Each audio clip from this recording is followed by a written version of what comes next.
Salam saudara-saudari yang terkasih dalam Tuhan. Pada kesempatan hari ini kita boleh kembali merenungkan di dalam refleksi kita dengan satu tema, yaitu agenda Tuhan yang terambil dalam Markus 9 ayat 30 sampai dengan 31. Saudara yang kasih dalam Tuhan, pastinya kita semua memiliki satu agenda di dalam hidup kita. Agenda itu mungkin iya atau mungkin tidak mencangkup satu rencana Tuhan dalam juga agendanya. Jika agenda Tuhan untuk setiap hidup kita bukanlah agenda kita untuk hidup kita, maka kita akan bergumul dengan Tuhan sepanjang hidup kita. Dan tentunya saudara kasih dalam Tuhan, hidup kita akan sangat-sangat melelahkan. Begitu kita memahami agenda Tuhan dan juga kita menerimanya, serta kita melepaskan agenda pribadi kita, maka kita dapat mengalami suatu kedamaian yang melampaui dari segala akal dan pikiran kita.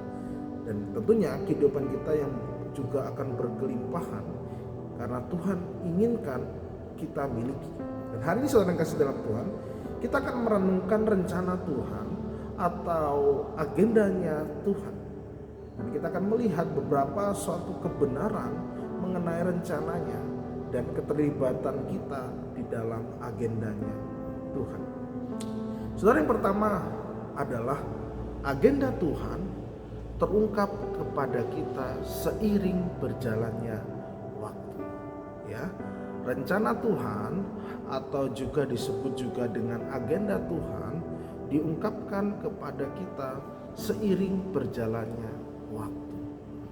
Nah, saudara kasih dalam Tuhan, Tuhan akan mengungkapkan rencananya kepada kita atau agendanya kepada kita saat kita menjalani hidup bersama dengan Dia.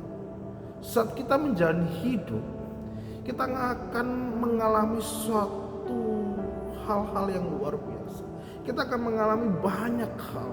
Dan ini akan kita lihat di dalam ayat 30 dengan menyiapkan satu latar ketika Dia berkata bahwa lalu mereka meninggalkan daerah itu dan berjalan melalui Galilea. Dan Yesus dikatakan situ tidak ingin seorang pun tahu bahwa Yesus itu ada di sana.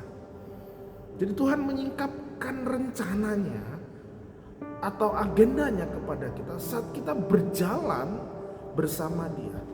Dan itu terjadi seiring waktu bersama Tuhan. Lalu yang kedua, saudara kasih dalam Tuhan, yang harus kita tahu bahwa agenda Tuhan itu adalah suatu prioritas di dalam setiap hidup kita. Itu adalah hal yang penting bagi kita. Kalau kita perhatikan di dalam ayat yang ke 30 sampai 31 bahwa ada satu alasan Yesus tidak ingin seorang pun tahu di mana Dia berada adalah agar Dia dapat menghabiskan lebih banyak waktu itu bersama dengan muridnya. Untuk apa? Untuk mengajar mereka. Begitu juga dengan saat ini, saudara kasih dalam Tuhan. Yesus mengundang kita seperti yang Dia lakukan kepada muridnya untuk menjauhi dari dunia, dari waktu ke waktu, dan fokus hanya kepada Dia. Saya yakin saudara yang kasih dalam Tuhan bahwa Tuhan ingin menghabiskan waktu dengan kita untuk mengajar kita. Menjadi pertanyaannya adalah, sudahkah kita menyiapkan waktu kita bersama Tuhan? Lalu selanjutnya saudara yang kasih dalam Tuhan, agenda Tuhan itu apa? Agenda Tuhan itu adalah keselamatan manusia. Jika Tuhan memiliki satu agenda dan memang memilikinya, ya, lalu apa agenda itu? Ya tentunya adalah itu membawa kita kepada keselamatan. Agenda Tuhan adalah keselamatan manusia. Nah, saudara kasih dalam Tuhan, ketika saya mengatakan bahwa keselamatan, maka kita harus berpikir lebih dalam lagi tentang makna keselamatan. Daripada kita hanya memikirkan keselamatan itu hanya masuk ke surga.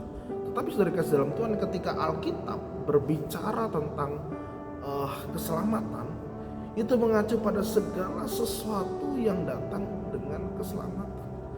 Baik itu keselamatan bagi masa lalu, masa sekarang, dan masa depan. Dan saat ini kita merasakan keselamatan masa sekarang, dan kita percaya ada keselamatan bagi masa depan. Lalu Tuhan yang selanjutnya, agenda Tuhan diterima ketika kita bertobat dari agenda kita. Itu nomor 4, bagaimana agenda Tuhan diterima ketika kita bertobat dari agenda kita. Kalau kita perhatikan di dalam ayat 32 saudara Tuhan, mereka tidak mengerti apa yang dikatakan, yaitu perkataan Yesus, yaitu para murid tidak mengerti apa yang dikatakan muridnya. Itu adalah hati mereka itu terkunci dalam agenda mereka, dan karena itu tidak dapat melihat agendanya Tuhan. Dengan memegang agenda pribadi kita atau hal-hal rencana kita, maka kita tidak akan bisa melihat agenda Tuhan. Sehingga kalau kita perhatikan murid-murid Yesus pada saat itu tetap tidak dapat mengerti pengajaran tersebut, sekalipun dia berulang kali diajarkan. Kenapa? Karena mereka memiliki satu agenda, dan itu bukan agendanya Tuhan. Maksudnya dalam Tuhan, seringkali dalam perjalanan hidup kita mengiringi Tuhan, kita akan menemukan pengertian atau pemahaman baru dari firman Tuhan, atau mungkin juga tentang dosa, pemahaman atau pengetahuan tentang dosa. Namun saudara yang kasih dalam Tuhan, seringkali kita lebih memilih untuk mencari celah dan alasan untuk membenarkan sikap kita, membenarkan diri kita, dan juga prinsip dan konsep yang telah kita pegang selama ini. Namun saudara kasih dalam Tuhan, yang terbaik adalah apabila kita dapat menerima firman Tuhan itu dengan segala kerelaan hati, dan setiap hari kita menyelidiki kitab suci kita. Untuk apa? Untuk mengetahui apa yang Tuhan inginkan dari kita, sehingga kita dapat mengerti agenda Tuhan. Apakah agenda Tuhan seperti ini? Apakah agenda Tuhan itu sudah kita lakukan atau kita pahami? Atau sudahkah kita melepaskan agenda-agenda kita yang bertentangan dengan agenda Tuhan? Di mana kita dapat memahaminya, yaitu dengan kita berjalan bersama Dia. Seiring waktu, maka Tuhan akan menyingkapkan satu persatu rencana Dia, agenda Dia kepada kita. Tuhan tidak akan terus memberikan kita agenda atau rencana atau menyatakan agendanya kepada kita dalam sehari, 2 hari, 3 hari.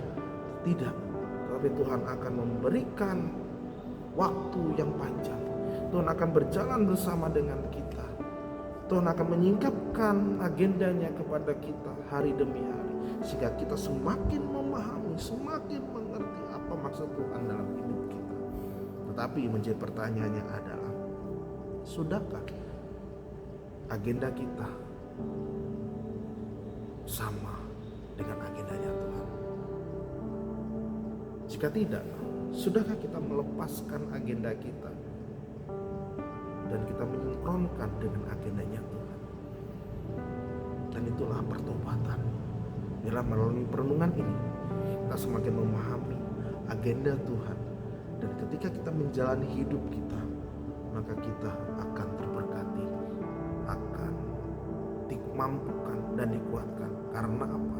Karena kita berjalan sesuai dengan keinginan dan tujuan Dia. Amin. Tuhan Yesus memberkati.